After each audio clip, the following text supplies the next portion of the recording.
La entrevista a la carta, en diálogo directo con los protagonistas de los hechos. La definición de salario básico unificado que regirá en el próximo año, en el 2022, se dilata, pues el Consejo del Trabajo y de Salario se volverá a reunir el próximo 30 de noviembre. Excelente tarde, quedan pocos días y no hay todavía acuerdos frente a aquello. ¿Existirán nuevas mesas de trabajo? ¿Qué va a pasar ahora mismo que no hay un consenso? ¿Cuál es el planteamiento que tienen ahora mismo frente a este tema? Pues los sindicatos. Excelente tarde, bienvenido a este espacio informativo.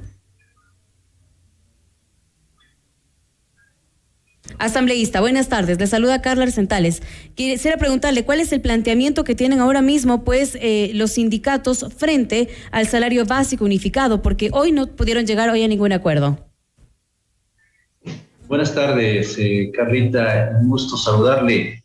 Yo creo que el tema de remuneraciones de salarios es un eje central para la economía de todas las familias ecuatorianas. Siempre aspiran de que cuando va a iniciar un nuevo año, por lo menos la remuneración vaya a cubrir en algo la canasta básica familiar. Todos apuntan a que diciembre sea un mes de esperanzador para que desde enero se cambie esta realidad. Vemos que la situación es bastante crítica en el país, es muy difícil económicamente, hay huecos y brechas fiscales grandes, pero lo único que aspiramos es de que haya un acuerdo en el sector empleador-trabajador con los intermediarios que son las autoridades del Ministerio de Trabajo y se pueda llegar a consensos. Es decir, que se reactive la economía, que es lo más importante, a través de cómo del poder adquisitivo, porque eso dinamiza todos los sectores en nuestro país. Sin duda, quería preguntarle su opinión respecto a este tema, pero es importante conocer obviamente la postura que tiene la Asamblea Nacional, como también es importante conocer que a partir del próximo 1 de diciembre Ecuador y Colombia van a reabrir su frontera terrestre que permaneció cerrada desde marzo del año pasado debido a la pandemia del COVID-19. Asambleísta, pues quisiera preguntarle, a 7 días de que ya se dé esta acción, de que se haga pues la apertura de la frontera como lo anunció el primer mandatario Iván Duque y Guillermo Lasso, ¿cree usted que la decisión que ha tomado las autoridades de Colombia y de Ecuador respectivamente es acertada en estos momentos? Habíamos mencionado que una decisión tan importante como la que se anunció el día domingo por parte del presidente de Ecuador y el presidente de Colombia tenía que tener primeramente una socialización con los actores sociales de la provincia, con los sectores productivos. No se lo hizo. Se tomó una decisión, a mi criterio y al criterio de la provincia de Carchi, bastante apresurada, porque se va a afectar la economía de los hogares que se habían preparado fundamentalmente para este tema de las ventas en el mes de diciembre. Lo que no pudieron hacerlo durante estos 11 meses, se aspiraba a un repunte de la economía local y provincial en el mes de diciembre, y no va a ser así. ¿Por qué? Porque con el diferencial cambiario del peso colombiano, se vuelven bastante atractivos las compras en el lado colombiano y no en nuestra provincia, no en nuestra frontera. A eso se suma con las ofertas que se están dando de devolución de IVAs y nuestra provincia, que por lo general ha venido ya una crisis más de 2 años, no solamente desde la pandemia, de mucho antes. No hay procesos de reactivación económica, no hay incentivos de créditos, no hay incentivos de inversión pública, de inversión privada. Y sumado a que la decisión tomada en marzo del 2020 fue unilateral, fue arbitraria por parte de Colombia, eso no lo saben todavía la ciudadanía. Ellos cerraron la frontera, argumentando que era el Ecuador el que podía llegar a Colombia con focos infecciosos y de contaminación del COVID-19. Y hoy estamos nosotros, lo que es, las contradicciones de la vida, en situaciones mejores. Carchi tiene más del 90% de la vacunación de su población, mientras que Colombia, y concretamente el departamento de Nariño, no llega ni al 45%. Es decir, ese es otro problema que nos vemos afectados, porque podría venir una ola fuerte de contagio, saturación de las casas asistenciales, de los hospitales en nuestra provincia, que no darían abasto, y esos problemas sumados al de inseguridad, que es otro aspecto, a través de las corrientes fuertes migratorias que estamos recibiendo por la frontera norte, porque no solamente es el tema que se queda en la frontera, sino también pasa al resto del país, al interior del Ecuador. Es decir, estos 3 aspectos puntuales deben ser analizados con total detenimiento. ¿Y qué pedimos? Al presidente de la República que haga una decisión de postergar un mes más, hasta el mes de enero, la apertura total del puente internacional de Rumichaca y la frontera, que mientras tanto, para que honre la palabra y el compromiso que hizo con el gobierno colombiano, se podría hacer la apertura progresiva y paulatina de lo que es el transporte pesado, el transporte internacional de carga, comercio internacional, pero el comercio minorista y el tema de el paso peatonal que se lo haga para pasado el 1 de enero. Asambleísta, ¿ustedes han llegado tal vez a algún consenso con las autoridades? ¿Han conversado sobre esta propuesta de aplazar para enero, tomando en cuenta que tal vez muchos comerciantes esperan el mes de diciembre con ansias, porque es el mes en donde podrían ver de cierta manera una reactivación económica? Hemos hecho llegar al señor presidente de la República, los 3 asambleístas, un documento debidamente sustentado con los antecedentes, con los argumentos que estamos exponiendo, pidiendo esta postergación de la apertura oficial de la frontera colombo-ecuatoriana a partir del mes de enero. Yo aspiro que tengamos una respuesta, que eso es lo fundamental, que se escuche las aspiraciones legítimas de nuestra provincia, porque no son aspiraciones irrealizables o que estarían fuera de tono, sino al contrario, son la única que permitiría por lo menos cubrir en algo las demandas ciudadanas. Yo tengo confianza de que esto sea revisado y analizado y progresivamente hagamos una apertura programada, planificada. Sumando también otro tema que no se lo ha analizado, que es el tema de que cómo se va por parte del COE nacional a implementar los controles en la frontera. ¿Qué protocolos hay en llegar? Medidas de bioseguridad. ¿Quién va a encargarse de esos temas? Porque no se nos ha dicho. Eso hubiese sido importante que por lo menos se socialice y todavía no escucho ningún pronunciamiento del COE. Nosotros estamos pidiendo información directa también a las autoridades del COE nacional para que nos informen cuáles son los protocolos que se van a implementar por esta medida que ya se viene en 8 días. Usted ha tocado algo que me llama mucho la atención y es que hay posturas divididas en estos momentos. Entiendo la postura que tienen muchos comerciantes, pero también qué pasa con el sector de la transportación, ya que muchos de ellos estaban a la espera de que se abra pues el paso fronterizo para dinamizar también su economía. Es decir, hay quienes van a salir beneficiados de esta decisión y hay quienes no. Entonces, ¿cuál sería el punto medio para lograr precisamente que en la provincia de Carchi no afecte la reapertura del puente de Rumichaca? Hace un momento le mencionaba que está bien que se normalice, que se legalice el tema del transporte internacional de carga, de que ya no se impida el paso de nuestros vehículos y conductores, que se facilite el que la carga ecuatoriana llegue a descargar al lado colombiano, a la ciudad de Ipiales, y lo propio, la carga colombiana llegue hasta la ciudad de Tulcán en nuestro país.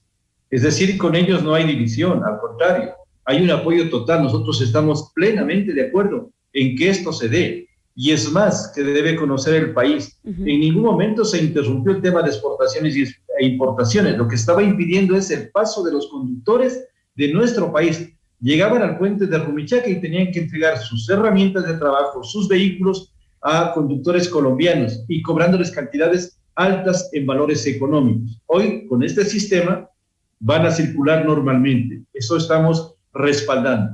Lo que habíamos mencionado es que en la otra apertura se haga progresiva, paulatina, y creo que estamos en una posición bastante flexible de hacerlo de aquí a 30 días. Ustedes en la carta que enviaron al presidente también están pidiendo que de una vez implementen medidas que sean efectivas para la reactivación económica de Tulcán. ¿Cuáles serían algunas de esas propuestas que podrían en estos momentos beneficiarlos a ustedes frente a la reapertura, obviamente, del puente? Tal vez, no sé, voy a lanzar simplemente una idea, tal vez de negociar a través del IVA, una campaña para atraer el turismo. ¿Cuáles son algunas de las propuestas que ustedes han presentado en este aspecto? Sí, el tema no solamente debe ser coyuntural por lo que se viene ya el próximo 1 de diciembre, ni tampoco por lo que resta del año. Tiene que ser integral. Un planteamiento a largo plazo, de largo aliento, que por lo menos dé tranquilidad en los sectores productivos de nuestra provincia. Una de las que mencionaba usted, un diferencial del IVA para fronteras, zonas de frontera, no solamente beneficiaría a la frontera norte, también a la frontera sur, porque en iguales condiciones está la zona de Huaquilla, lo que es la provincia de Loja. ¿Por qué decimos esto? Porque Colombia tiene adelantado una legislación en ese sentido. Ellos tienen ya la posibilidad de que a los comerciantes o compradores en el vecino país que no sean residentes permanentes en Colombia se les va a devolver el porcentaje del IVA. ¿Por qué no utilizar el mismo mecanismo acá en el Ecuador, que se volvería atractiva este tema de ventas? Y asimismo hacer una campaña masiva por parte del gobierno a través de los medios de comunicación de que se está convirtiendo Carchi en un mercado donde oferta productos de buena calidad ecuatorianos a menor precio.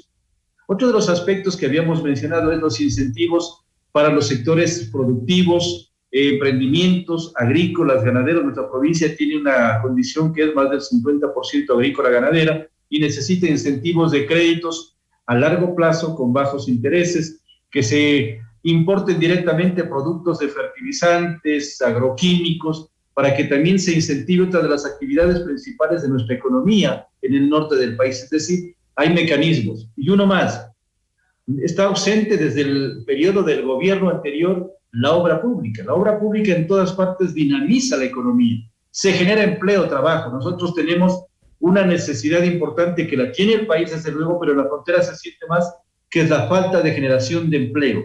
No hay fuentes de trabajo, no hay empresas, no hay industrias que le apunten a ese desarrollo. Y también lo que se había anunciado, que es importante, la SED, la Zona de Desarrollo Económico Especial, que es importante. Eso sería un mecanismo también de atraer inversión, y eso sí daría sostenibilidad y reactivaría a la economía que actualmente está, por no decir, por los suelos. Ahora, yo conversaba esta semana con Carlos Gijón, vocero de la Presidencia de la República, y hablábamos un poco de la informalidad, de cómo algunas personas a través de fincas y de haciendas tratan de pasar la frontera. Hablamos de que hay mucha informalidad en el cruce. ¿No cree usted que ahora pues este anuncio que han realizado los mandatarios de Ecuador y de Colombia ayude a aquello y se puedan verificar papeles en el momento que uno pasa de un país a otro? Nuestra frontera es muy permeable. Y no solamente es los argumentos que se han analizado con el vocero del gobierno. Es uno de aquellos. Tenemos mínimo 50 pasos no autorizados en la frontera colombo-ecuatoriana. ¿Quién controla? Difícilmente se pueden controlar. Se cierra uno, se cierran 5, se abren 10, se abren 20 más. Ese tema del contrabando o de los pasos no autorizados es una constante de toda la vida. Así se han funcionado las relaciones binacionales. Lo que deberían es hacerse más controles, por una parte, dar mayores incentivos como una revisión importante de la canasta familiar que se suscribió a través de un tratado de Esmeraldas, revisar si ha funcionado o no ha funcionado la canasta comercial, que también fue otro de los incentivos para las familias carchenses, saber si es que eso perjudica o beneficia a la economía local y a la economía nacional. Hay mecanismos, por lo tanto, no creo que sea solamente el justificativo de que se cierren 2 pasos de 2 fincas que son claramente identificadas y con eso se soluciona el problema. Creo que hay otros aspectos más importantes y es el tema de seguridad.